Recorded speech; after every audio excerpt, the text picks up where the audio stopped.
وہ جو track record ہے نا پی ایم ایل این کا وہ نظر آتا ہے کہ جب وہ جو تعیناتیاں وہ کرتے ہیں، ایون کہ اگر ہم عدلیہ میں دیکھیں یا افواج میں دیکھیں، ماضی میں جو اہم پوزیشنز رہی ہیں تو وہ کہیں نہ کہیں مس فٹ ہو جاتے ہیں، کہیں نہ کہیں تناؤ شروع ہو جاتا ہے. تو آپ کو لگتا ہے کہ یہ ایکسپیکٹ کر رہے ہیں کہ مستقبل قریب میں یا بعید میں ایسا کچھ ہو سکتا ہے، اس وجہ سے یہ شک ڈالی گئی؟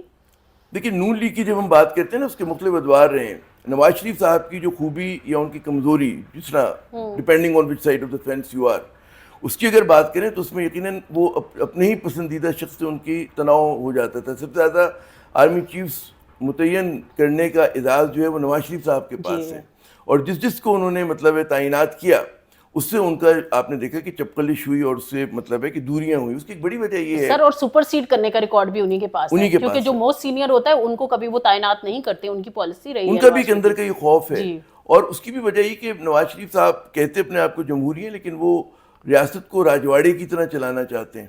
اور اس میں ان کا وہ ہوتا ہے کہ جی ان کی کیبنٹ میں بھی وہ فیصلہ نہیں کرتے، کچن کیبنٹ میں فیصلہ کرتے ہیں. اور ایک زمانے میں مزرعہ مذاق کہا کرتے تھے کہ اگر نواز شریف صاحب کو اختیار مل جاتا ہے تو یہ خاکم دہن پاکستان آرمی کو بھی کہیں پنجاب پولیس نہ بنا دیں. تو ان کی شوق تھا کہ یہ انٹرفیئر کرتے تھے. یہ بات کہا کرتے تھے، جی مجھے یاد ہے کہ یہ کراس سورڈ جو کتاب ہے، اور وہ مستند کتاب اس لیے کہ آرمی کی انسٹیٹیوشن کی سپورٹ سے لکھی گئی ہے، اس تک میں یہ کہا ہے کہ نواز شریف صاحب نے ایک بار سفارش کر دی کہ جی فلاں کو جو ہے وہ کر دیا جائے، عہدہ دے دیا جائے، ترقی دے دی جائے. تو اس میں ان کو بڑی سختی سے منع کیا کہ جناب آپ ایسا یہ نہیں کر سکتے.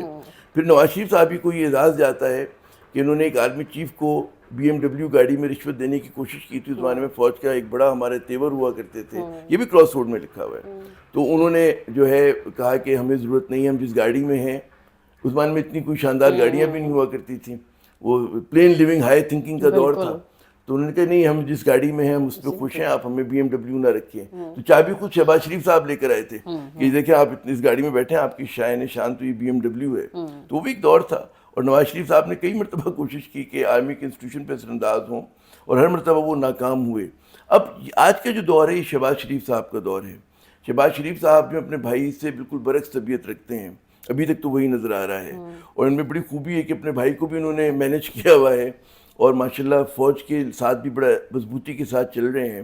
اب یہ دیکھنا ہے کہ یہ ایک صفحے پہ جو ان کا رومانس ہے، فلرٹ ہے، عشق ہے، جو بھی اس کو نام دے دیں آپ، وہ کتنا عرصہ چلتا ہے.